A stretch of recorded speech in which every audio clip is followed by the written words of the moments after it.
Então, gente, bem-vindos e bem-vindas, né? Mais uma atividade do nosso seminário discente, do quarto seminário discente do PPG em Ciências Sociais da PUC do Rio Grande do Sul. É um prazer estar com vocês. Eu sou doutoranda no programa, fiz mestrado também na casa.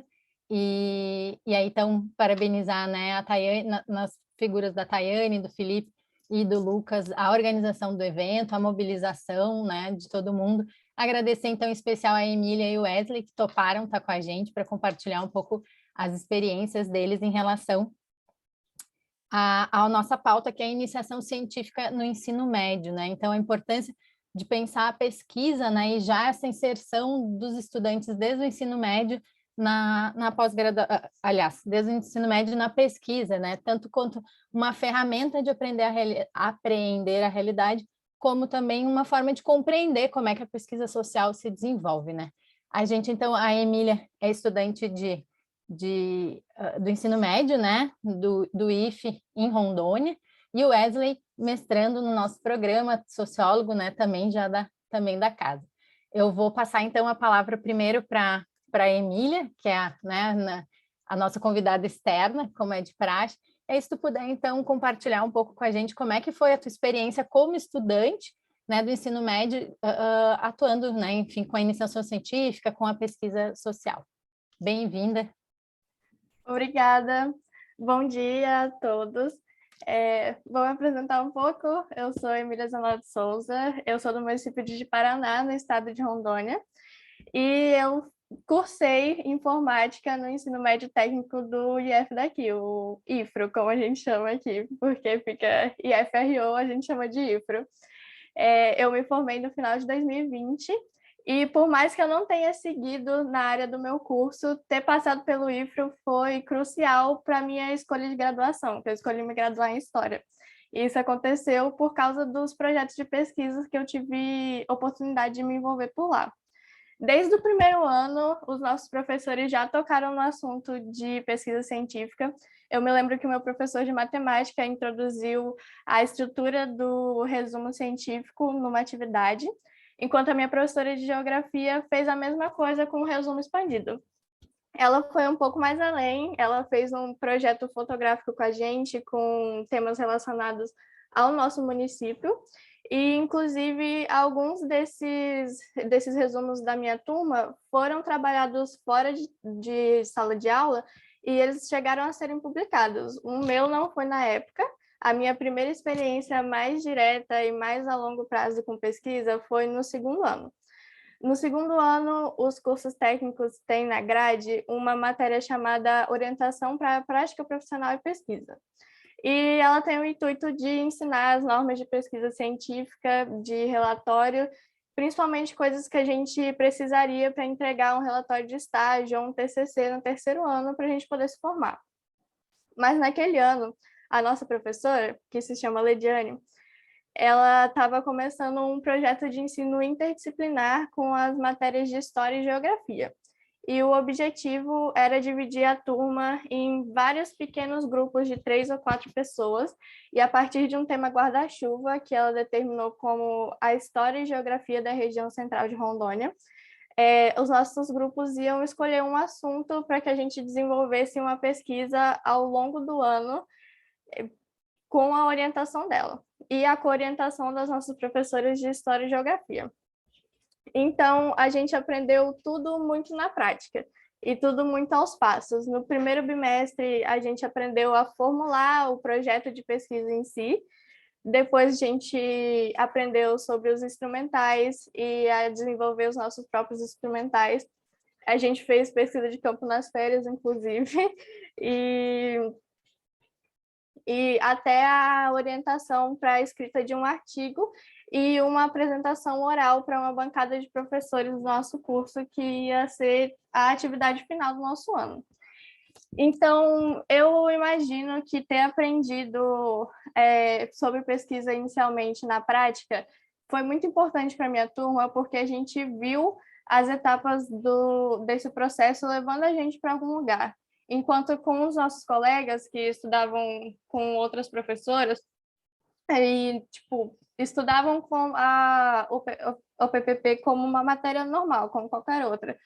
eles caíam muito mais facilmente na armadilha de ver a pesquisa como uma lista de regras e normas que eles tinham que decorar para passar de ano e que não ia acrescentar em nada realmente na formação deles. A gente pôde ver uma ideia que saiu da nossa cabeça se tornando algo concreto ao longo do ano. Foi uma experiência realmente que acrescentou para a gente pegar gosto por pesquisa mesmo. E o tema que o meu grupo escolheu para trabalhar foi a representação feminina na história de Rondônia. E a nossa pesquisa foi uma pesquisa de campo nas escolas estaduais daqui, porque a gente queria identificar como era o conhecimento dos estudantes sobre imagens femininas na história da região. E a gente achou pertinente porque as escolas estaduais tinham a matéria específica de história de Rondônia. Então, no meio do ano, a nossa pesquisa estava meio encaminhada, e a gente conseguiu submeter os resultados parciais ainda para o Congresso de Pesquisa e Extensão do IFRO, que é o CONPEX. A gente recebeu a carta de aceite e foi a nossa primeira, do grupo todo, foi a nossa primeira experiência apresentando em congresso. A gente apresentou um banner na categoria de práticas exitosas de ensino, porque por mais que a gente estivesse apresentando uma pesquisa, ela era ligada ao projeto de ensino dessa nossa professora. E a gente recebeu destaque na nossa categoria, a gente recebeu uma premiação, e foi o primeiro momento de ver a pesquisa que a gente estava trabalhando furar minimamente a nossa bolha ali. Ela pôde sair de uma esfera de ser da nossa turma, de ser um projeto de escola, para ser algo que a gente estava expondo para quem quisesse passar por ali e ouvir o que a gente tinha para falar. E como era um congresso de nível estadual, a gente estava sendo sediado pelo nosso campus naquele ano, mas tinha gente de várias cidades do estado, e a gente ter sido reconhecido no meio de todas essas pessoas foi uma experiência que levou a gente para outro pensamento a respeito da pesquisa, porque a gente viu ela fazer uma diferença realmente. E, e do meio para o final desse ano, essa professora que orientava a gente me chamou para fazer parte de um projeto do grupo de pesquisa dela, que é o Grupo de Estudo em Temáticas Étnicas na Amazônia, o GETEA. E era um projeto a respeito da terra indígena Uruauau, que é a maior terra indígena de Rondônia. E o objetivo era fazer um panorama a respeito da história de resistência dos povos Tupicau-Arriva, desde os anos 80, nos primeiros contatos, até a situação fundiária atual. E então, a partir daí, eu fui bolsista, porque esse projeto de ensino da minha professora, ele era uma coisa mais independente. Ele não tinha suporte do CNPq, não era ligado a nenhum edital. Então, esse projeto do grupo de pesquisa já era ligado ao departamento de pesquisa do campus, e eu recebi a bolsa pelo CNPq, e eu estava trabalhando com uma bolsista que não era da minha turma, era uma pessoa que eu só conhecia porque estava ali envolvida no projeto. E foi outro momento de ter a pesquisa inserida na minha rotina, porque a gente tinha reunião toda semana para apresentar os nossos avanços para a professora orientadora.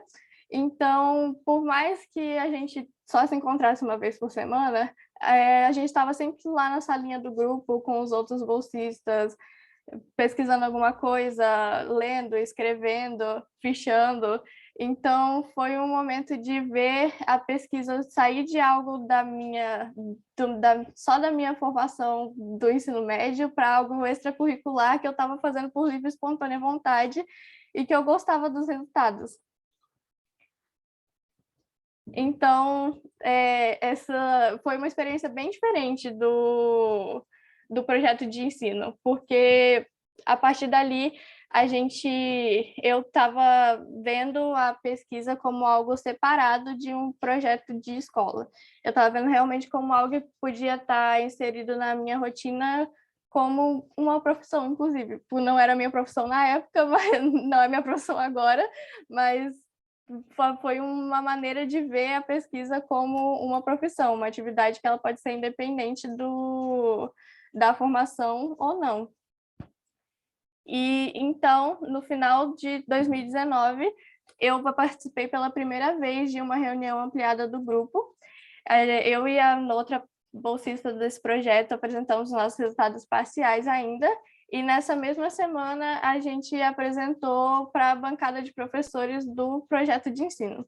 A gente passou o dia inteiro no auditório apresentando e assistindo a apresentação. Eram 2 turmas no projeto de ensino, então a gente estava apresentando e assistindo a apresentação dos outros grupos. E foi como ver todos os nossos colegas envolvidos naquele projeto que a gente estava vendo os resultados. E foi um momento de ver o trabalho que a gente teve o ano todo se concretizando ali. Foi uma semana que a turma ficou inteira no nervosismo, mas deu tudo certo. A gente se orgulhou bastante do resultado.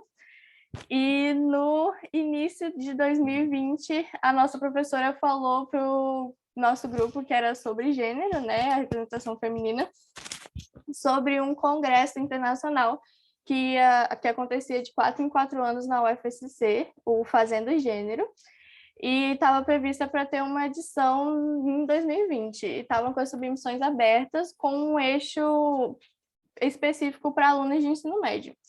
Então, no início de janeiro, a gente submeteu o nosso resumo, e no final de fevereiro a gente recebeu a carta de aceite, e a nossa apresentação estava prevista para ser em Florianópolis, no campus da UFSC, em julho de 2020. Mas era 2020, então aconteceu o que aconteceu, não é mesmo?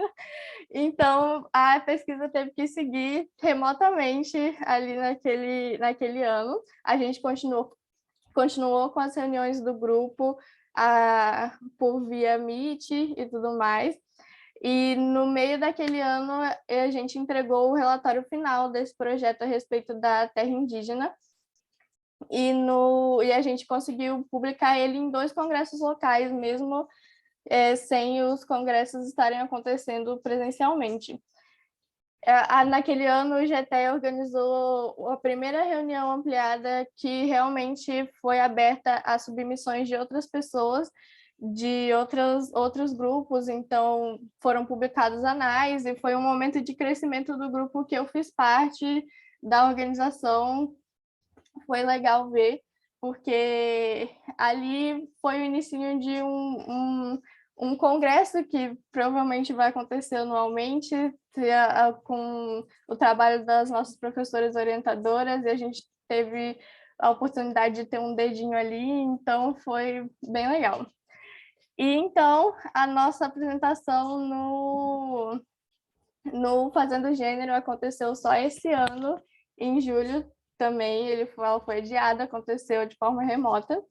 E foi outro momento que foi uma experiência parecida com a do Compex, de ver a pesquisa furando uma bolha, só que numa escala nacional dessa vez. E foi extremamente divisor, porque eu pensei que a gente fosse estar numa sala só com os alunos de ensino médio. E eu estava lá, não, eu estava lá apresentando junto com doutorandos e mestrandos de toda parte do país.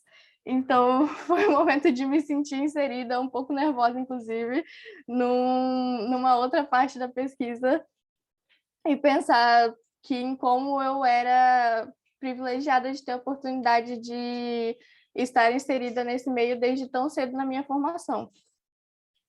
E me fez parar para pensar como essa é uma oportunidade que deveria ser muito mais democratizada do que ela realmente é, porque com certeza tem uma diversidade imensa de jovens mentes que estão só esperando a oportunidade delas de contribuir para o conhecimento científico.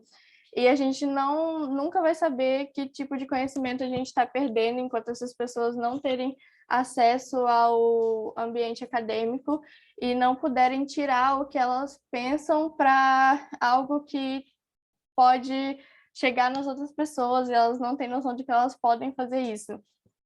Então, realmente acho que é um momento, é uma oportunidade que precisa ser mais democratizada. E o projeto de ensino das nossas professoras resultou em um livro. Alguns dos artigos foram selecionados e eles passaram por uma revisão de texto e tudo mais para eles poderem serem publicados. E o resultado desse projeto de ensino das minhas 3 professoras vai ser publicado dia 18 de novembro agora, como capítulo de livro. O meu artigo está incluso e vai ser outra experiência, porque eu não tinha uma publicação em capítulo de livro ainda. Então, vai ser pegar um exemplar do livro e ver o meu artigo e dos meus colegas de turma. Vai ser como ver a prova física ali de que é possível fazer pesquisa no ensino médio e que a gente tem muito a contribuir no conhecimento e que essa parte da pesquisa precisa ser valorizada e ela cria uma base, porque ela não significa só o que eu fiz no ensino médio, ela criou uma visão acadêmica e uma base de tudo que eu vou produzir daqui para frente. É óbvio que eu vou evoluir, muitas coisas que eu escrevi no segundo ano, talvez eu já escrevesse diferente hoje, talvez não, com certeza já escrevesse diferente hoje, mas isso faz parte do processo. Mas começar no ensino médio é uma oportunidade gratificante para poder ter esse tempo de evolução, e a gente já entra na graduação com um certo currículo, né? O currículo Lattes, que com certeza vai abrir várias portas para a gente que está saindo do Instituto. Então, é uma forma de crescer na pesquisa e poder colocar as suas ideias em algo que você pode compartilhar com as pessoas. Então, eu acho que a partir que a minha experiência, eu sou muito grata por essa experiência e eu tenho muito a agradecer aos meus professores que me deram oportunidade e, inclusive, de estar aqui agora como convidada em outra universidade de outra região que não faz parte da minha convivência, de apresentar para as pessoas que não são os meus professores e os meus colegas. Então, é uma oportunidade que nunca mais vai sair da minha vida, ela vai sempre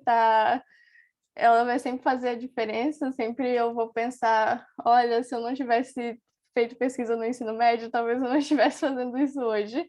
Então, é algo que eu me orgulho bastante e eu tenho muita vontade, inclusive é o meu projeto de vida, de levar para frente e fazer coisas ainda maiores.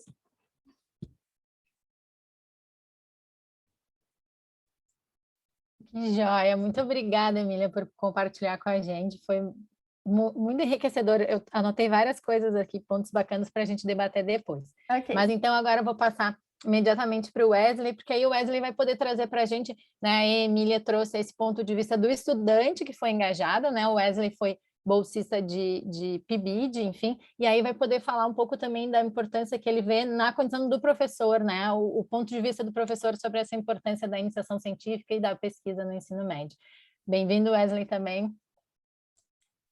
Obrigada, Thaís. Bom dia para todas e todos mais uma vez. Eu sempre gosto de começar dizendo que a gente vai agradecendo, porque eu acho que a gente está num período em que estender conversas, né, e oportunizar espaços de conversas tem sido cada vez mais precioso.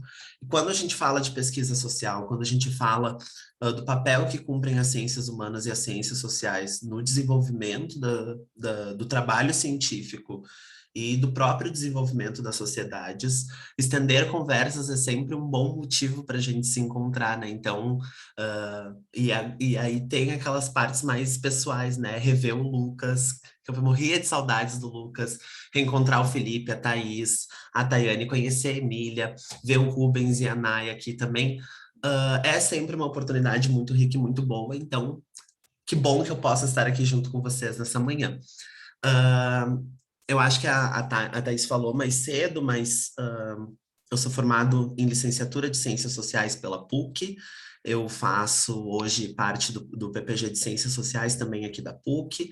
Estou naquela fase bem solitária em que é eu e uma página de Word, 1.500 livros, 675 artigos e uma cabeça batendo no teclado, que nem uma galinha ciscadeira para ver se sai alguma coisa até o início do ano que vem, assim, uma parte sofrida, mas também muito prazerosa, e eu acho que tem muito a ver com o que a Emília fala sobre o estatuto da pesquisa na nossa vida, quando fazer pesquisa passa a fazer sentido, né? E aí eu queria começar, antes de falar também da minha experiência, e aí, para reforçar, hoje também faço pedagogia na PUC, eu não escapo da PUC, eu sou um filho da PUC que vive aquela relação de amor e ódio com a universidade, mas daqui não saio. E hoje trabalho também como assistente pedagógico numa escola de educação básica, trabalhando com os anos iniciais da alfabetização.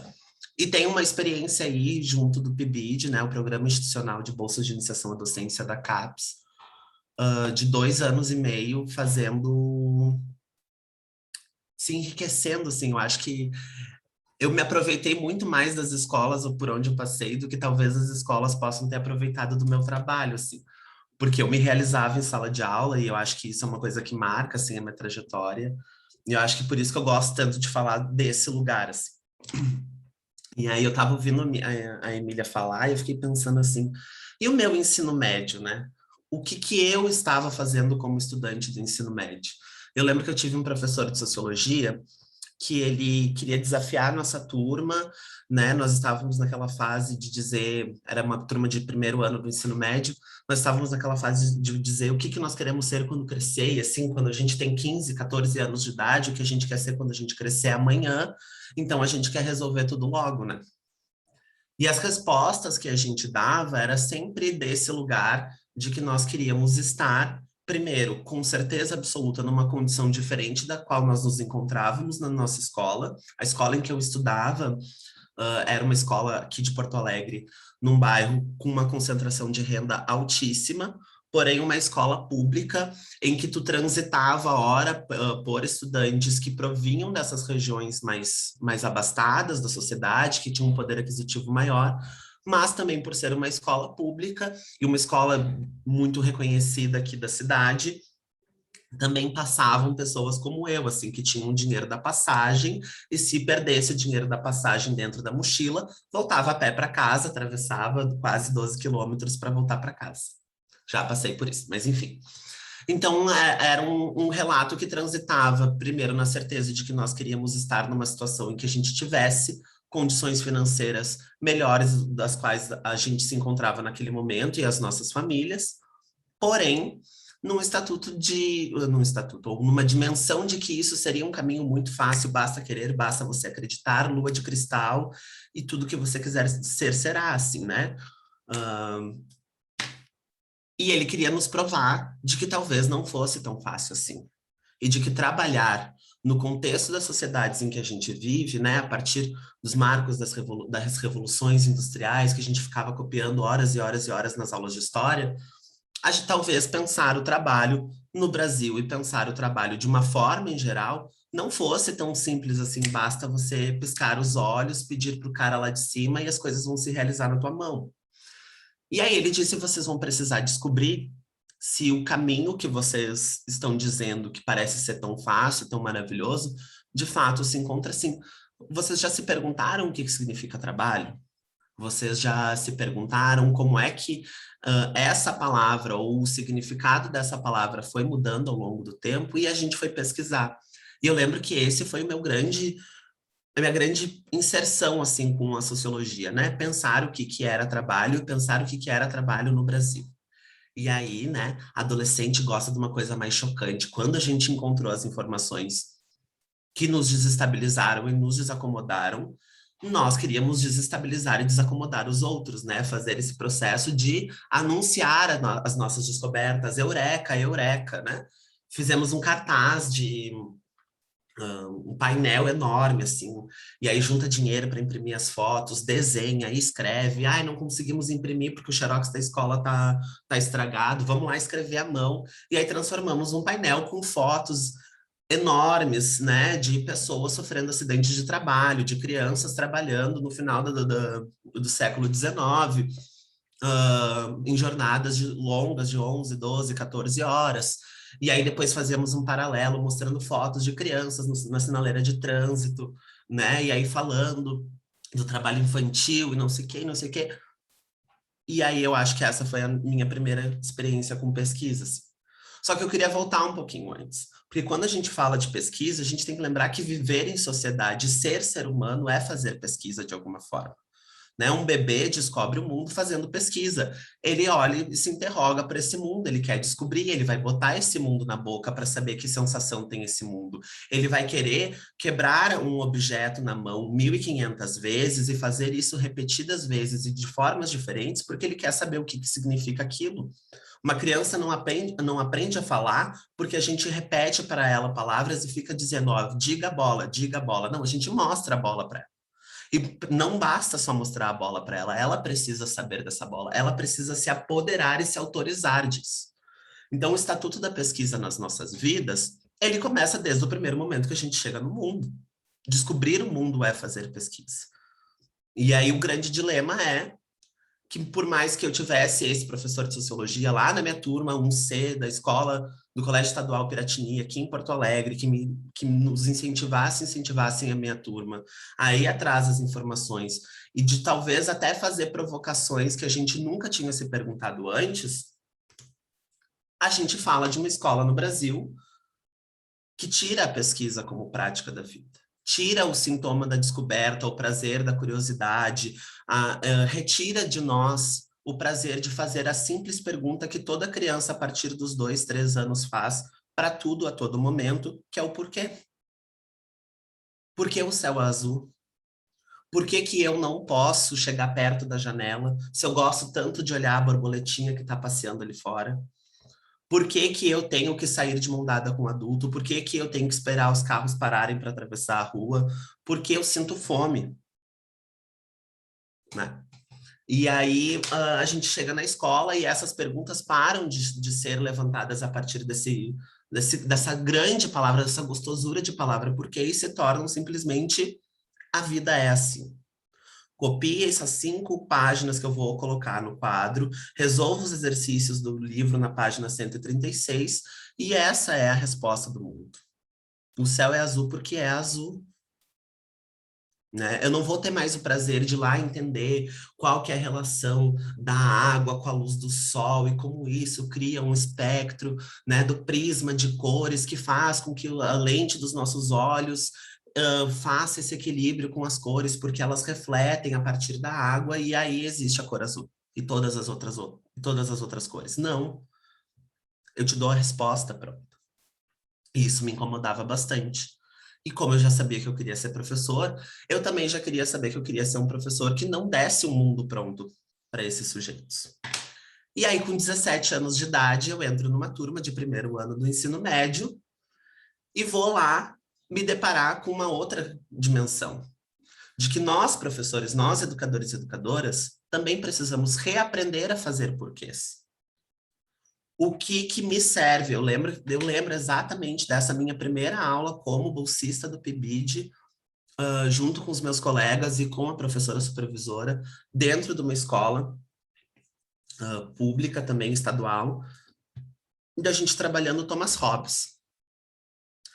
O ser humano tem uma natureza egoísta e, portanto, uma sociedade cuja qual não se estabeleçam regras que se absolutizem, se externalizem ao egoísmo e ao individualismo dos seres humanos, tornará a vida dos seres humanos perigosa. Nós somos perigosos uns para os outros, o homem é o lobo do homem. Thomas Hobbes, século XVII. Que sentido faz isso para a vida de crianças e adolescentes do século XXI, com 17, 18, 19, 20, 21 anos, se interrogando para o mundo por que eles precisam estar numa sala de aula de 4 paredes, com a porta lacrada, com as janelas quase fechadas, sufocando, disputando um pouquinho de ar de um ventilador. O que interessa para eles e o que significa dizer para eles que tem um cara que diz que o lobo o homem é o lobo do homem. Então aí já vinha a primeira pergunta: por que ensinamos isso? E o que significa aprender?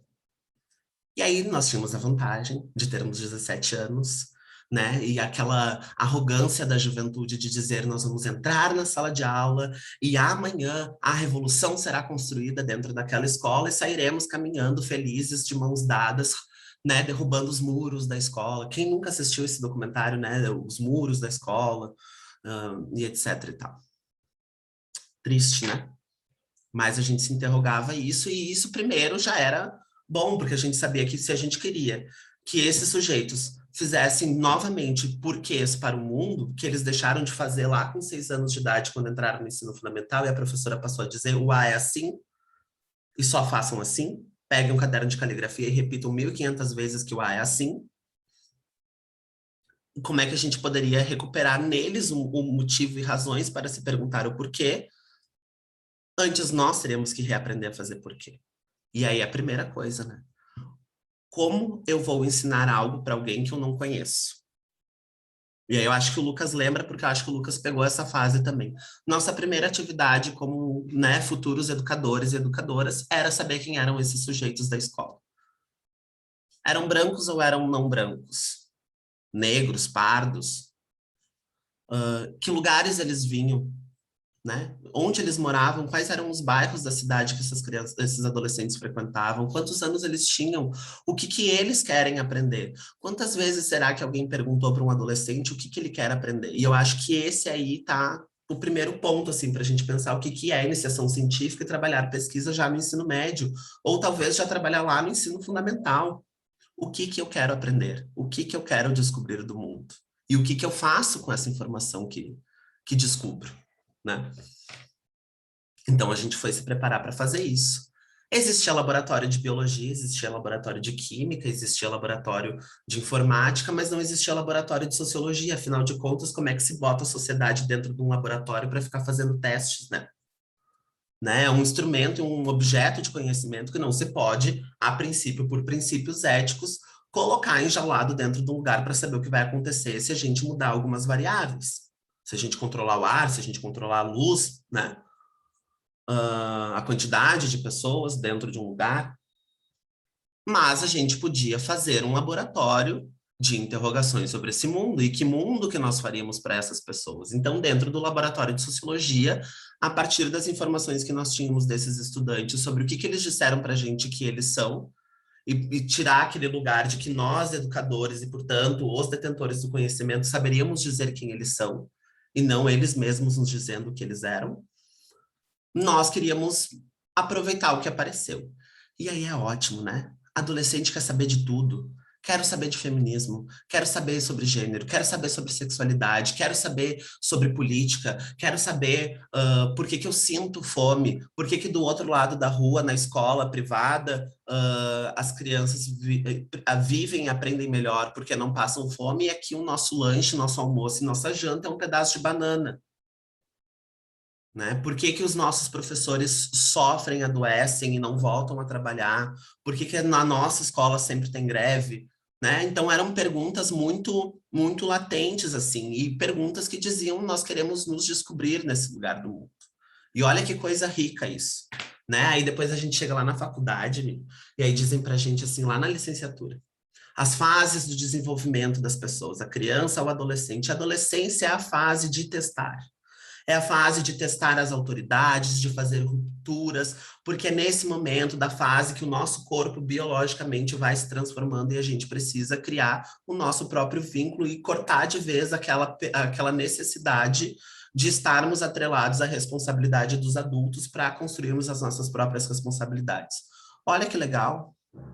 Então, por que será que eles se perguntam sobre sexualidade? Por que será que eles se perguntam sobre gênero? Por que será que se perguntam sobre racismo? Por que será que se perguntam pela fome e pela desigualdade?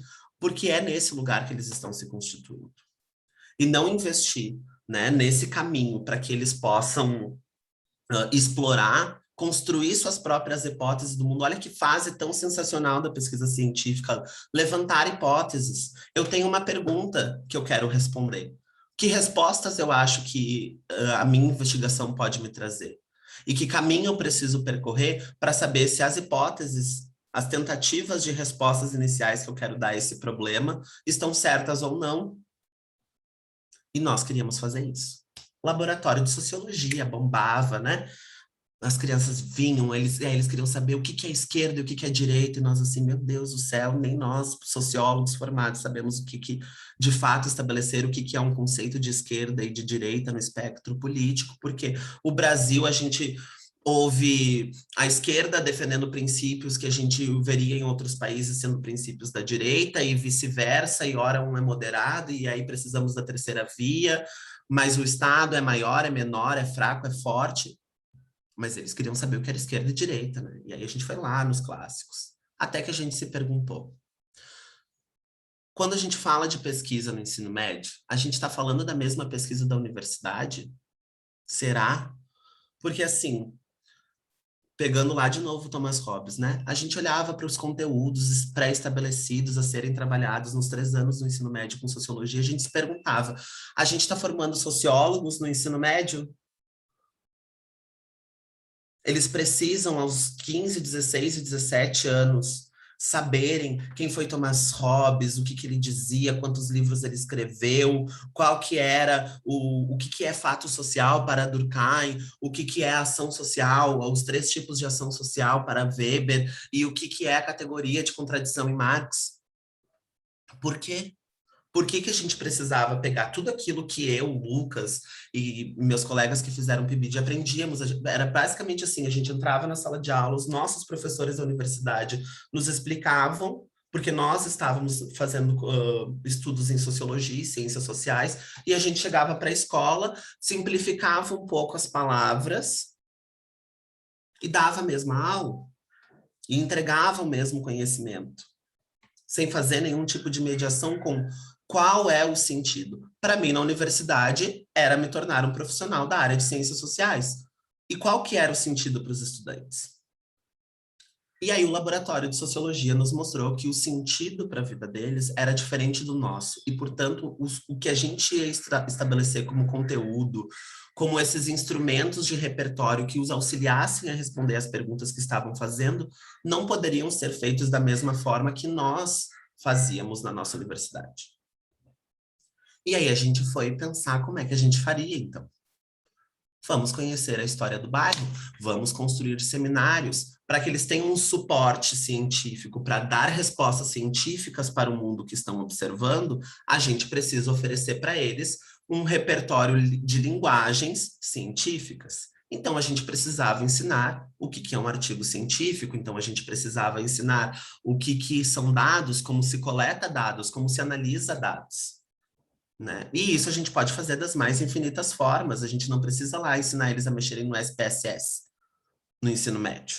A gente pode fazer com outras estratégias, até porque a gente falava de perguntas que eles queriam responder, que os caminhos que eles queriam encontrar era conversando com outras pessoas, era se impulsionando a se relacionar com esse mundo que estava fora da escola.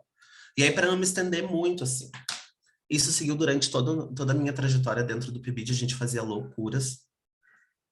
Aí depois eu fui assistir, como é que é o nome daquele seriado do professor mexicano, espanhol? Merli. Assisti Merli, meu Deus do céu, eu queria ser Merli, né? Então cheguei um dia na escola e eu fui testar as minhas próprias hipóteses. Será que fazer uma aula peripatética dava certo? Será que ficar caminhando pela escola, fazendo perguntas até que alguém faça alguma outra pergunta e não me dê uma resposta, mas faça outra pergunta, será que vai funcionar? E eu fui lá testar, eu também me tornei um pesquisador, né? E nós éramos grandes pesquisadores juntos com aqueles estudantes, porque a gente pesquisava o que fazia sentido e o que vinha daquele objeto, né? Que não era mais um objeto, era um grupo de sujeitos nos trazendo outras interrogações e eles também fazendo as suas próprias interrogações, né? Então a gente também queria testar hipóteses. Eu testava a hipótese das aulas peripatéticas, eu também queria saber se um dia eu não dissesse nada, apenas colocasse um objeto ou uma foto na frente deles e dissesse, façam perguntas para esta foto. E aí eu fiz isso uma vez lá na minha prática de estágio, levei uma foto, que para mim era a foto que simbolizava a desigualdade no Brasil, né? A foto de Paraisópolis e o Morumbi de São Paulo. É Morumbi ou é o Jardins? Enfim. Lá aquela foto clássica que separa, né? O marco da desigualdade no Brasil. E eles olharam, riram da minha cara e disseram assim, por que tu tá me trazendo uma foto de um outro lugar se tu podia pegar a foto da rua da minha casa? Claro. Esses sujeitos atravessavam a rua e saíam de uma zona empobrecida, né, uma zona violenta, tráfico de drogas, casas construídas do jeito que dá, uma vida que se leva do jeito que dá, e atravessavam a rua para acessar a escola num dos bairros mais caros da cidade, que era o Três Figueiras e o Chácara das Pedras. Então eu não precisava buscar a foto de Paraisópolis, eu podia mostrar a vida deles. E eles se deram conta disso e vieram para cima. Então, eu tinha mais um trabalho como pesquisador de pesquisa social. Responder a um objeto, né, ou a um espaço, ou a esses sujeitos que eu estava estudando junto com eles, eu tinha que responder a um objeto que responde de volta para mim, que me acusa, me chama de mentiroso, que diz me prova, que mente para a gente. E isso é muito legal, porque a gente vai se transformando também aprendentes. Né? E aí, para não me estender mais, porque eu estou olhando aqui o horário, tá, Thaís? E eu não sei se Emílio, o pessoal já prestou atenção, eu gosto de falar bastante, síndrome de professor, né? A gente não cala a boca. Mas eu só queria terminar contando uma história da minha prática de estágio individual. Era eu sozinho, né? Aí não tinha mais que olhar pro Lucas e dizer assim, Lucas, o que que tu acha disso? Eu podia fazer sozinho, dane-se, dane-se. Eu vou fechar aquela porta daquela sala de aula e agora essas crianças são minhas para sempre, né? Dentro de 50 minutos, né? E aí eu fui fazer com eles eu fui fazer não, né? Eu queria, como eu tinha lá no meu primeiro ano do ensino médio, aprendido sobre o conceito de trabalho, que significa, né, de uma origem latina, de um instrumento de tortura que se chama tripalho, um instrumento de 3 pontas que era fincado nos pés dos escravos no Império Romano, e, portanto, quando eles caminhavam e faziam os trabalhos braçais, eles eram torturados por aquela ferramenta, que depois foi usada em animais, para que eles pudessem fazer o arado e etc e tal, e portanto a gente pode pensar que trabalho em contextos como o nosso brasileiro, claro, carrega uma carga de fardo e não uma carga de labor, mas trabalho também pode significar um ato criativo, enfim. E eu queria mostrar isso para os meus estudantes, que eu aprendi aos meus 15 anos, ainda antes de chegar na universidade. Então, lá, minha turma era uma turma de 3º ano do ensino médio, nós vamos trabalhar o conceito de trabalho e nós vamos ver as transformações do trabalho ao longo do tempo, nós vamos pegar trabalho no Brasil, nós vamos falar de desemprego, isso era 2018, ótimo, porque nós estamos numa crise econômica terrível, né? Nós saímos de uma situação no Brasil que chamavam de quase pleno emprego, nós estávamos com 13 milhões, 12 milhões, 11 milhões de desempregados, então é perfeito para ser um pano de fundo ótimo para a gente trabalhar. Eles só queriam falar das eleições. Dane-se o conceito de trabalho. A gente quer falar do Bolsonaro, a gente quer falar do Haddad, a gente quer falar da Marina Silva, a gente quer falar do Ciro Gomes, a gente quer falar, a gente quer falar, a gente quer falar. Não tive dúvidas, né? Sentei com a minha supervisora de estágio, sentei com o meu orientador de estágio e disse, rasga-se esse plano de aula, porque eu não vou dar uma aula que faça sentido só para mim e não para os outros, né? Porque aí eu posso fazer um plano de aula para mim, eu chego na frente do meu espelho, falo, tenho um surto psicótico, né? Uma descarga de adrenalina e saio feliz, eu não preciso fazer isso numa sala de aula. Eles querem estudar as eleições. Aí o meu sábio professor Roque, que era meu orientador de estágio, o pessoal aqui da PUC conhece, Emília, disse para mim assim, mas eles podem continuar trabalhando o trabalho nas eleições. Como? pergunte a eles o que eles acham que cada um desses candidatos e pré-candidatos à presidência da República tem a dizer sobre trabalho. Olha que objeto de investigação maravilhoso. Pegue os planos de governo de cada um deles e faça eles pesquisarem. Eles querem aprender, e eu, com a tortura essas crianças estão falando que querem votar no Amoedo, e eu fazia aqui assim, dentro da sala de aula. E eu dizia assim, ótimo, ótimo, eu vou mostrar para eles, e eles vão descobrir que o que Amoedo fala sobre trabalho não tem nada a ver com a vida deles e que, portanto, ele não é um bom candidato para eles e elas. Ótimo, não tive dúvida, levei os planos de governo, distribuí os grupos, aí cada um escolheu aquilo que tinha interesse, aí queriam, como é que era o nome daquele, que era bombeiro, capitão? O Daciolo. O Cabo Daciolo. Aí queriam Cabo Daciolo porque era meme, né? Então foram, investigaram e se transformou num seminário de debate, porque eles tinham que defender a descoberta deles, né? Mais do que assumir a análise dos dados, eles tinham que defender a ideia que estava posta dentro daquele documento que eles foram analisar e comparar entre si. Então, gerou uma sessão de debate político dentro de uma escola em que era caso de vida ou morte, porque você é bolsonarista, porque você é lulista, porque você é da esquerda e porque você é da direita, mas mais profundamente, todos eles chegaram à conclusão de que em nenhuma daquelas propostas, e aí não fui eu, comunistinha escondido, disfarçado, que disse isso, cada um deles chegou a essa conclusão. Nenhuma ideia de trabalho para eles ali faria sentido, porque nenhum deles dizia, nos seus planos de governo, que antes da gente pensar em trabalho, a gente precisa pensar em fome.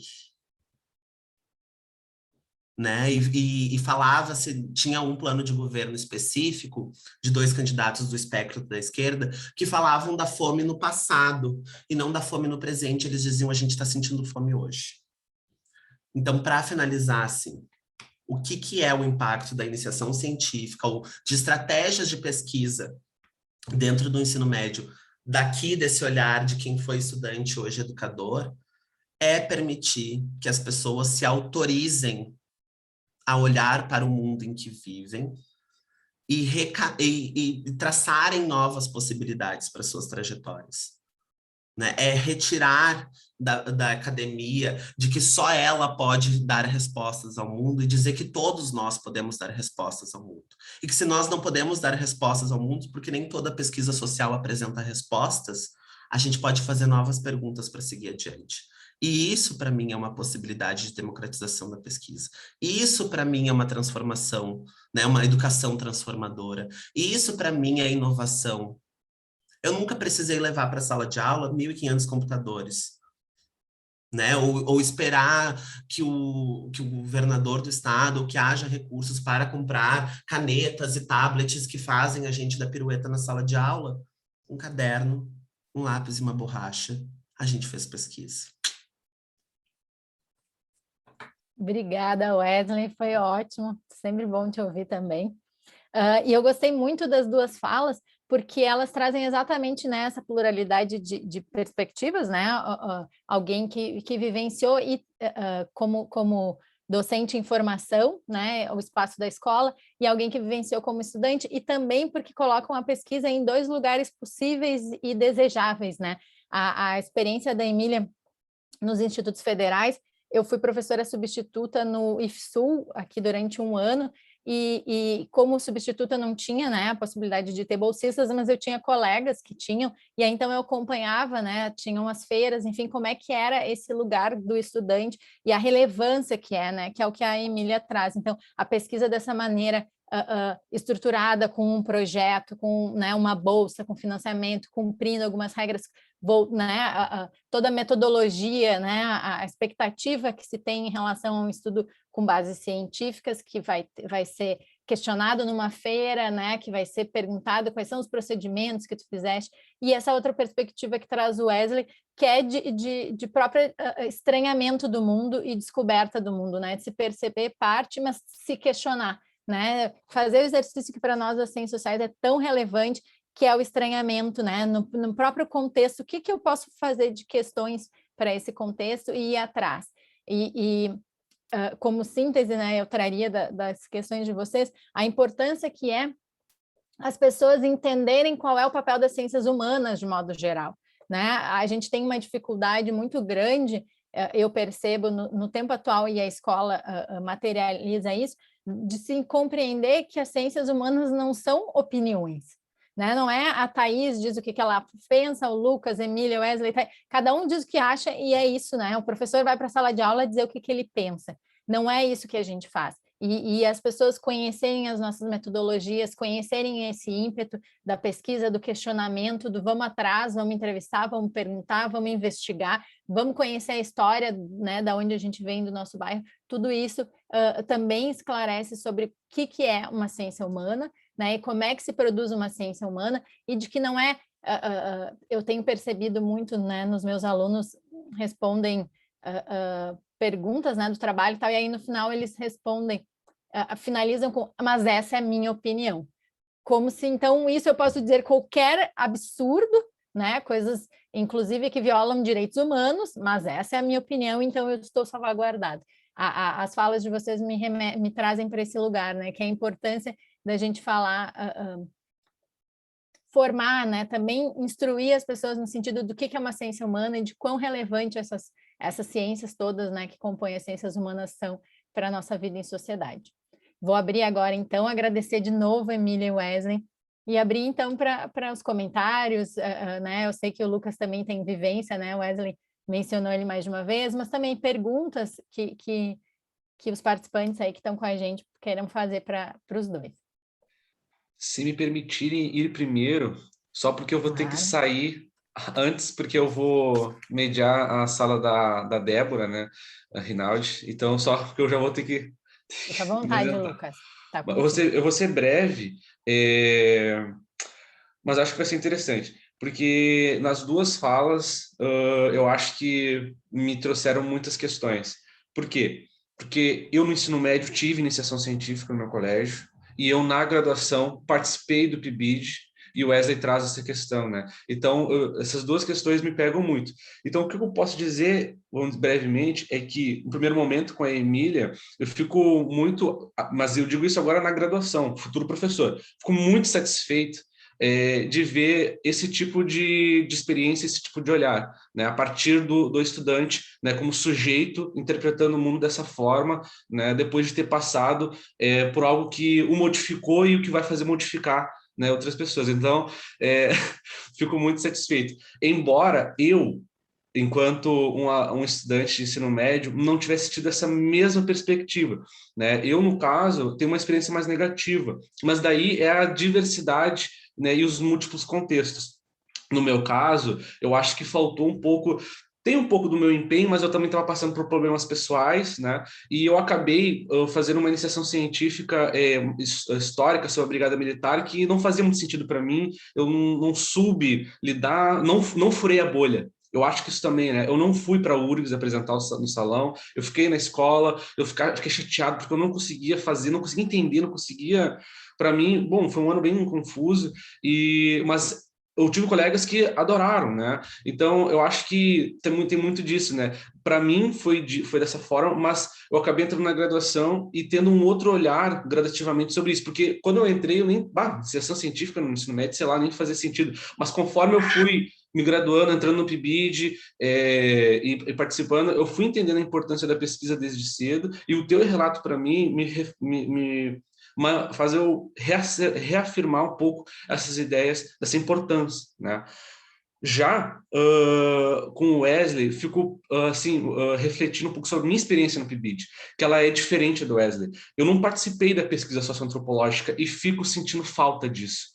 Eu já entrei com o rock, né? Não peguei a época do PIBID da Ruth ainda, e isso muda, né? Tem uma abordagem diferente, tem uma perspectiva diferente. Eu fiquei um tempo num PIBID onde nós tínhamos uma postura, né? E nós tínhamos um planejamento, tal, o qual eu também não participei na elaboração. Então, como eu entrei, o meu encaixe, eu estava no segundo semestre, também foi de uma forma que eu ainda estava tentando entender exatamente como é que funcionava, certo? E acabei que, vamos dizer assim, sentindo um pouco de falta, assim, porque no caso não foi muito tempo, né, que eu consegui me fazer ali. Então sinto ainda isso, e ainda mais alguém que está fazendo 2 anos já de graduação de licenciatura, eu sou da licenciatura, né, EAD, né? Então o meu estágio agora não é exatamente o estágio, né? É observações de aula, né? Que sai isso, talvez, né? Não, talvez nem isso. Então, mas que bom que pelo menos eu tive PIBID, isso já é uma base, vamos dizer assim, que me salvaguarda um pouco, né? E já no segundo momento de PIBID que eu tive 2 editais diferentes, e aí o Wesley, acho que talvez não tenha visto isso, né? Eu já fui num contexto onde eu, Lucas, Ana Carolina e acho que Yasmin, ou teve uma outra Carolina também, fizemos parte, né, de um grupo de sociologia num PIBID de história.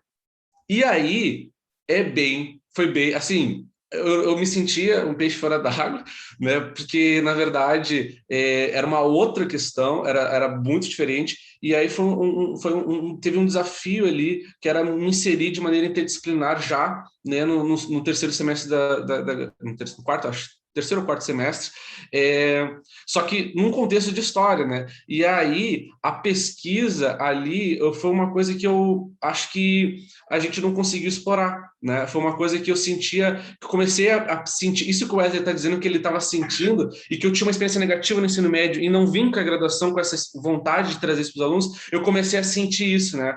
Mas, bom, editais curtos, experiências. Logo em seguida, eu tive que sair desse PIBID de história para entrar no exército. Então, eu tive que me ausentar desse PIBID. E aí, bom, não consegui tirar muitas coisas. A gente tentou fazer alguns projetos, trazer coisas externas para os alunos, mas ainda assim foi uma experiência muito diferente. Onde a gente tinha toda uma estrutura e uma professora de história que dava a aula, né? Nós tínhamos uma outra postura, Wesley, de mais observação, né, da aula, que era bem diferente do PIBID de sociologia. Então, a gente, às vezes, quando a gente podia, a gente entrava, né? A gente fez uma coisa que outra ali, mas tinha muito mais a observação, o relato, o olhar para as aulas, né? Então, mas que a gente também não fez pesquisa socioantropológica, então, que pesquisa socioantropológica, que eu digo, é isso que o Wesley comentou sobre quem são os alunos, né? O que eles gostam, o que eles são, de onde ele vem, né? E essa compreensão é extremamente fundamental. E eu sinto falta disso, né? E é uma coisa que eu considero extremamente importante para eu como professor, né? Então, eu não quero me estender, meu Deus, já estou me estendendo, eu tenho esse mal também de futuro professor, falar muito. Mas eu gostei assim de dizer que gostei muito das falas e o quanto elas me impactam, né? E o quanto tanto do ponto de vista do estudante me impacta, porque eu acredito muito nessa relação dialógica de aprendizado, né? De educando, né, e educador, onde a gente aprende juntos, né? Eu não acho que eu vou sair professor sabendo muito, né? Eu acho que vou saber algumas coisas, mas eu acho que essa troca, né, da sala de aula, a gente constrói, né, muito um conhecimento, do qual eu vou aprender muito com o aluno a partir daquilo que ele enxerga o mundo, né? Então, essa retomada, né, que o Wesley está trazendo, e a experiência da Emília reforçam esse olhar, eu acho. Então, gostaria de agradecer muito, e é isso que eu posso dizer nesse momento aqui.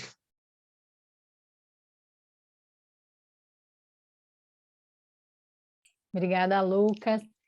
Passar a palavra, então, para mais alguém, se alguém quiser comentar. Também, Emília e Wesley, se quiserem falar, né, comentar em relação à fala do Lucas. Enfim, Felipe, liberou o microfone.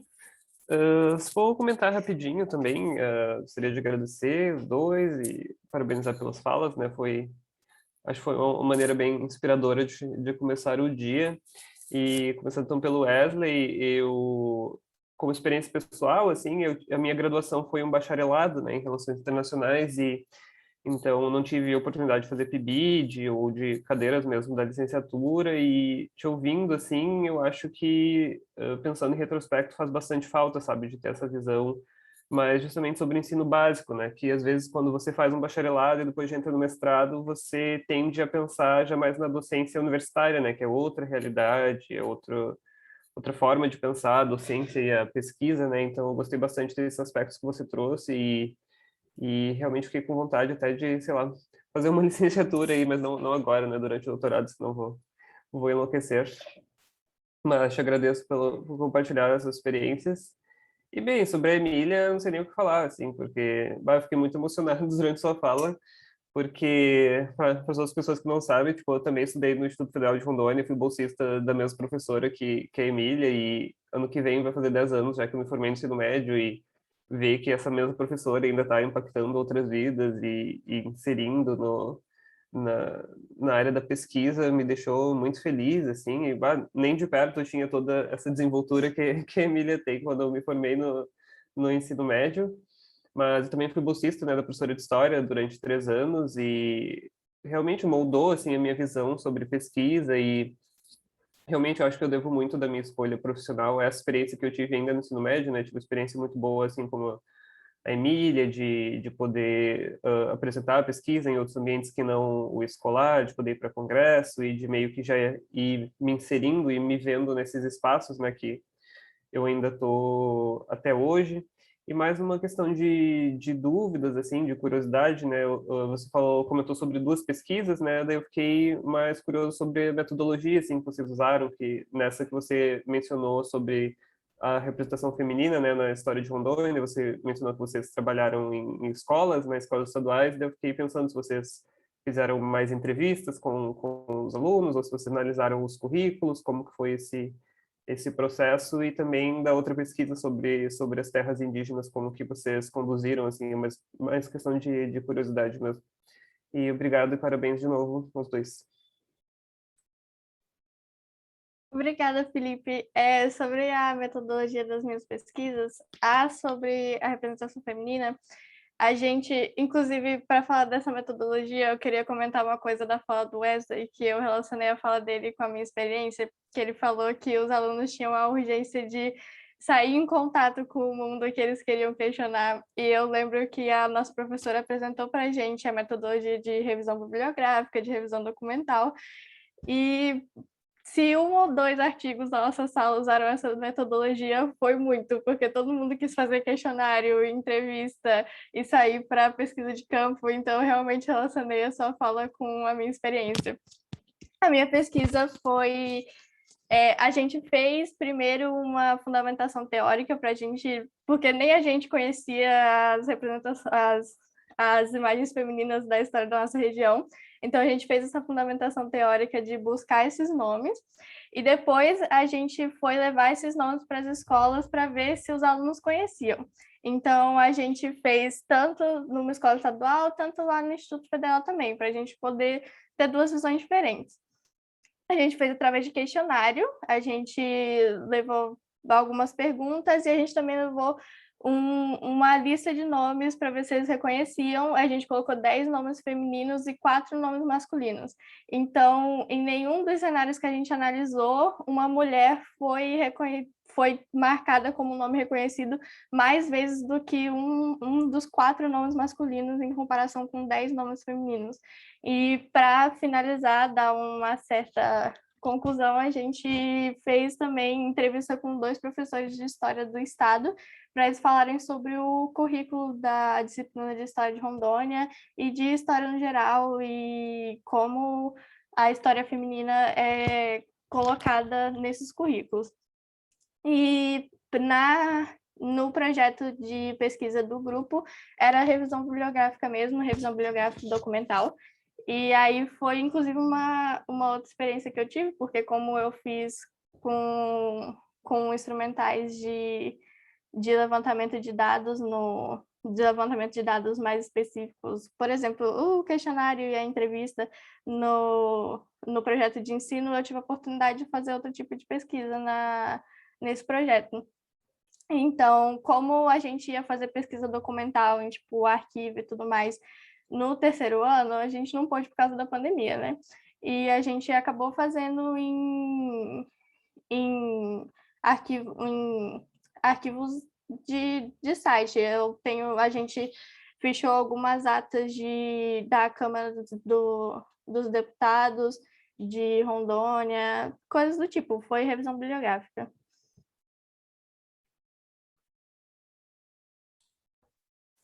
Olha, imagina eu no ensino médio fazendo metodologia de revisão bibliográfica, análise documental e entrevista semi-estruturada. Olha só. Eu estaria muito mais feliz e mais tranquilo agora no mestrado, isso eu posso te garantir, Emília. Mas, assim, começar de trás para frente, né? Felipe, eu acho que tem uma gostosura da licenciatura. Tchau, Luquitas. Depois você assiste a gravação que eu vou te responder, tá? Mas, assim, tem uma questão da doçura que é fazer licenciatura, e aí eu sempre gosto de brincar com as palavras, então quando eu falo da docência, né, tem doce na palavra. Tem doce dentro da docência, né? E a gostosura e isso é a experiência particular minha, assim, de que foi fazendo licenciatura. Foi dentro da sala de aula, foi aprendendo e fazendo ser um professor, que eu entendi o papel de um cientista social. Foi ali que eu entendi tudo aquilo que eu aprendia na sala de aula quando eu chegava de noite, das 7h30 até as 10h45, né? 4 créditos, levando uma retada na cara com aquelas leituras, indicações de bibliografia desse tamanho, assim. Foi ali que eu entendi, foi na escola que eu entendi o que era etnografia, foi na escola que eu entendi o que significava isso que a Emília traz, assim, desse repertório de que a gente não quer só ouvir o que os outros já disseram sobre aquilo que a gente se interessa, que a gente também quer produzir as nossas próprias respostas e sair desse estatuto que a Thaís fala de que é só a nossa opinião, assim. A minha briga como licenciando com a educação básica era de que, cena típica de professor, tá? Entra na aula de sociologia, a gente faceirinho, pessoal, vamos começar a aula, olha lá no fundo da sala, tem 3, 4 fazendo trabalho de matemática. O estatuto relegado às ciências humanas dentro da educação básica é de miserabilidade, né? E se tu pega a sociologia e a trajetória da história da sociologia dentro da educação, tu vai entender que ela é a prima pobre de todo mundo, é a ciência dos restos, né? A disciplina, a matéria, o estudo dos restos. E eu não queria que fosse assim, né? Então, para falar de gênero, né, que foi um tema que a Emília trouxe, a gente dava aula de matemática. Qual que é a distância entre o ponto A e o ponto B? Infinito. Se eu não estabeleço um valor, é infinito. Né? Então, a distância entre o ser masculino e entre o ser feminino também pode ser infinita. Ponto cartesiano, né? Geometria analítica. Então, tinha estratégias que a gente ia construindo e que a gente só aprende fazendo, porque na universidade não vão nos ensinar, e isso era uma coisa que eu queria dizer para o Lucas. A gente só aprende fazendo, testando também. Testando, querendo investigar, querendo fazer revisão bibliográfica, né? A gente não lia só aquilo que estava previsto no conteúdo do plano de aula. A gente também lia, por exemplo, o que é a evasão no ensino médio, por que a gente chama a educação tradicional de uma educação fracassada, por que a gente fala de metodologias ativas, né? O grupo do PIBID, onde a gente se constituiu, ele não era só um grupo de bolsistas, né? Era um grupo de estudos em ciências sociais. Né, os nossos professores e professoras faziam questão de que, além de aprendermos a ser bons professores e professoras, nós também aprendêssemos a ser bons cientistas sociais. E para sermos bons e boas cientistas sociais, a gente precisava pesquisar também, a gente precisava estudar. E estudar muito. Né? E não se faz pesquisa sem aprender a gostar e aprender a sofrer com o estudo. E a gente queria compartilhar as nossas próprias experiências com os outros, né? E aí, para fechar com o Lucas, assim, eu não saí da universidade em 2019, quando eu peguei meu diploma na mão e me transformei da profissão estudante para a profissão desempregado, sabendo dar aula. E olha, vou te dizer, cada vez menos hoje trabalhando com um ciclo de alfabetização, cada vez sinto que sei menos. Né? Porque se a gente vai fazer pesquisa sobre as hipóteses de escrita de crianças de 6, 7, 8 anos de idade, a gente entende que vocês lembram do jeito que aprenderam a ler e escrever? Vocês lembram do dia que vocês leram uma palavra pela primeira vez? Muito difícil, né? E não lembrando, a gente precisa ensinar alguém a fazer isso. E eu acho que isso é o clique da sociologia. Não sabendo se interrogar o mundo, a gente interroga junto com os outros. E para mim essa é a vantagem, assim. E que massa que o Instituto Federal foi essa ferramenta que o Estado propiciou para qualificar a pesquisa dentro da educação básica. Porque antes, se a gente for pegar os outros modelos de escola, a gente ia ver aquela pesquisa do trabalhinho, que não é pesquisa, né? É trabalhinho, trabalho de artes, trabalho de ciências, trabalho de português. Né? Não se validava como investigação, não se validava como estudo aprofundado, não se validava como estamos superando as nossas impressões iniciais, as opiniões, né? Nossa primeira percepção sobre o mundo, e qualificando ela em uma resposta que, se não é a resposta que satisfaz eternamente, ótimo, porque as nossas disposições sobre o mundo são transitórias, mudam, né? A Emília disse, o texto que eu escrevi no meu 2º ano, talvez se eu fosse escrever hoje, não seria a mesma coisa. A reflexão que eu faço da minha experiência no PIBID e dessa experiência, dessas práticas, que provavelmente o Wesley daquela época não saberia dizer tudo isso que disse hoje para vocês, se ele não tivesse experienciado aquilo, se não tivesse errado. E aí, para o Lucas, assim, é horrível, e eu acho que está aí o grande perigo da educação, quando a gente transforma uma prática, seja na sala de aula, seja num programa de bolsa, seja num grupo de pesquisa, em olhar para o mundo estaticamente. Se o mundo se move, se movimenta o tempo inteiro, quem investiga este mundo, ou quem se preocupa com esse mundo, ou com as pessoas desse mundo, ou com as coisas desse mundo, precisa se movimentar também.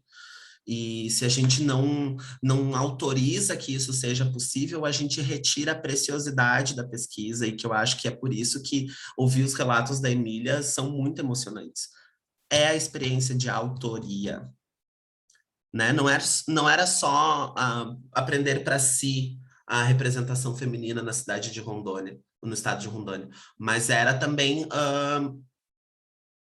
dialogar com o outro, se autorizar a escrever essa história. Olha que coisa fantástica, né? Poder escrever a história que outros escreveram e validar que história não se faz só com a história dos vencedores, se faz com a história dos esquecidos também, né?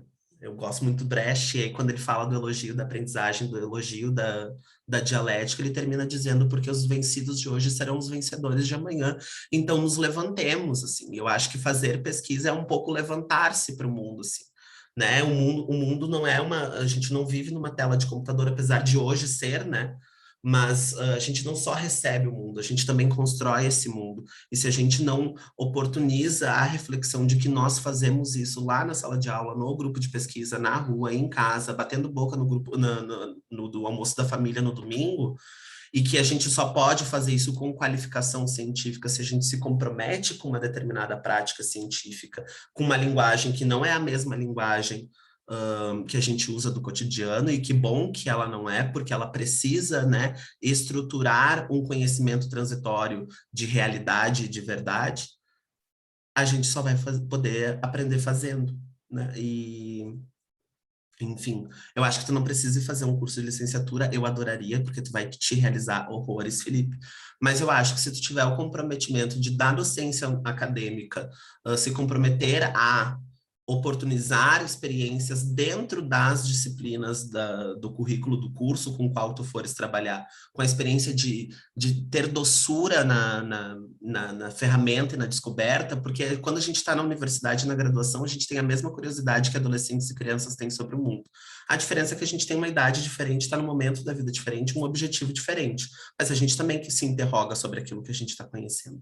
E se a gente tiver essa postura de que a gente pode se divertir e se divertir com rigorosidade científica, então tu já vai ser um docente com doçura igual todos os licenciandos e licenciadas. E sempre venha conversar com a gente, Felipe, a gente gosta de ensinar. E aprender também. Eu quero complementar uma coisa que o Wesley fala, para o Felipe. Eu fiz a disciplina do ensino superior, né? Não me lembro agora como é que se chama a disciplina, né? Metodologia do ensino superior. Essa mesmo. E aí a professora chamava a atenção de que eu também venho da licenciatura, né? Eu fiz a licenciatura e o bacharelado nas ciências sociais. e a professora da disciplina da metodologia chamava a atenção de que todo professor que ingressa na universidade, né, é convidado a cursar aquela disciplina, e poucos vão, de fato, né, é gratuito para eles, enfim, é um complemento, poucos vão. E aí eu percebo que existe uma percepção de que o ser professor é menor. É como se fosse assim, é uma obrigatoriedade que tu tem que cumprir, porque na verdade tu está na universidade para fazer pesquisa, né? Que é isso que é o que dá o status, mas aí tu tem que dar umas aulas, porque é isso que né, te contrataram, faz parte do pacote. E eu acho que essa postura, subverter essa postura, que é o que diz o Wesley para ti no final, já é uma coisa, um divisor de águas, né? Mas eu queria resgatar de que, né, eu fiz os dois porque eu faço parte de uma geração em que a PUC não fazia uma separação das matrículas. Tu podia entrar e cursar as duas, inclusive quem tinha ProUni conseguia fazer as duas habilitações, depois que a universidade estrategicamente viu que perdia dinheiro, né? Porque aí a pessoa fazia com a bolsa uma, depois pagava o complemento para fazer a outra. E a professora Ruth, que o Wesley citou mais uma vez, que também é minha formadora, né, como tutoramento de ensino, a Ruth sempre dizia que incentivava que a gente fizesse as duas habilitações, porque ela dizia que o pesquisador vai ser muito melhor se ele for um professor também, se ele souber como é, e o professor vai ser muito melhor se ele tiver vivência de pesquisador. E, no fundo, o que a Ruth dizia é um pouco a síntese da fala da Emília e da fala do Wesley, né? Que é isso, a possibilidade de na condição de aprender, né, no processo de aprendizado, tu experienciar o mundo pela pesquisa, né, e no momento de fazer a pesquisa, tu entender para quem que ela se dirige, né, qual é o papel dessa pesquisa na sociedade. Eu vou depois ainda abrir para se alguém tiver alguma fala de fechamento, mas eu só queria indicar um livro que chama Iniciação Científica para Jovens Pesquisadores. O autor é Fábio Mendes, ele é professor de filosofia no IFE, Sul, aqui no Rio Grande do Sul, né, o campus Charqueadas. E eu tive a oportunidade de assistir uma vez uma fala do Fábio quando ele lançava o livro, e ele vai construindo exatamente os passos e dando dicas, enfim, como trabalhar com pesquisa com iniciação científica na educação básica. É bem legal, é bem é uma boa leitura, assim, indico para quem quiser se aprofundar. Se alguém tiver mais alguma fala, então está aberto para a gente poder encerrar a mesa. Vou só me despedir, então, agradecer, Thaís. Muito bom, a gente já vinha conversando algumas coisas no dia que a gente se encontrou, né? Mas poder ainda alongar as conversas como eu disse lá no início, é uma das coisas que eu tenho mais gostado de fazer. Agradecer, Emília, a oportunidade de conhecer. Eu sou uma pessoa pavorosa, eu entro em surto psicótico de saber que eu estou dentro da sala da minha casa agora, falando com uma tela de computador, e ao mesmo tempo isso significa que eu estou conversando com todas vocês e todos vocês de alguma forma. Para mim é muito bizarro, mas ao mesmo tempo muito bom poder fazer essas conexões mais pertinhas, assim, e ouvir a tua experiência me alivia um pouco, assim, de que eu não estou sozinho no mundo. Porque o professor se sente assim, eu estou enfrentando, né, as 25 dragões, mais um Leviatã e uma Hidra, que tu tira uma cabeça nas outras duas, mas que bom saber que a tua trajetória te possibilitou esse caminho, que bom saber que tu compartilha de alguma forma isso com o Felipe, porque aqui todo mundo fica muito admirado com o tipo de reflexão que o Felipe traz para a gente das experiências da pesquisa dele agora, né, no doutorado. E dizer que me chamem quando quiser, assim. Agora eu estou nessa fase mais triste, assim, de estar escrevendo isolado do mundo, mas eu sempre encontro um tempo para um cafezinho, para um bate-papo. E só um adendo na fala do Wesley, que legal que toda essa experiência trouxe a Emília para Ciências Humanas, né? Está na história agora. Tamo junto. Então, gente, vamos encerrar então, agradecer de novo imensamente a Emília e o Wesley, foi muito, muito legal, assim, tô começando o meu dia bem mais feliz do que seria sem vocês, assim, sem ter ouvido. Obrigada também a todo mundo que fez contribuições, né, a Felipe, Lucas, enfim, foi muito, muito bacana mesmo, espero que tenha sido tão rico para vocês quanto foi para mim. Obrigada de novo. Né, seguimos com o evento, agora vai ter, então, mais uma etapa, né, do mini cursos das narrativas biográficas com a Débora, e de tarde tem atividade também, tem cine debate às 2 horas, De noite tem os grupos de trabalho, né? Acessem a programação para pegar os links lá e fiquem conosco aí durante o dia. Um beijo grande, gente. Obrigado, pessoal. Até mais. Tchau. Obrigada, tchau.